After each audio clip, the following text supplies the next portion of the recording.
चला तर सख्यानो, दसरा स्पेशल कडाकणी बनवताय. कडाकणी खुसखुशीत होत नाही, तेलकट होते. चला तर ह्या पद्धतीने तुम्ही पीठ भिजवा आणि मस्त खुसखुशीत, कुरकुरीत, अजिबात तेलकट न होणारी ही कडाकणी तयार करून तरी पहा. त्यासाठी काय करायचं, दूध घ्यायचं, साखर घ्यायचं, रवा घ्यायचं, सगळं एकजीव करायचं.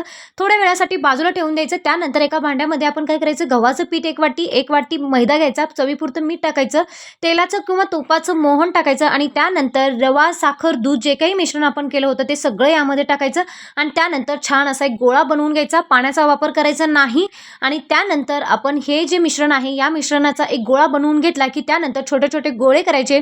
पुरीसारखं छान गोल गोल गोल गोल असे लाटून घ्यायचे. छान असं क्रिस्पी होईपर्यंत कढईमध्ये तळून घ्यायचे आणि तुम्ही बघू शकता अतिशय सुंदर अशी इथं कडाकणी बनवून तयार झालेली आहे.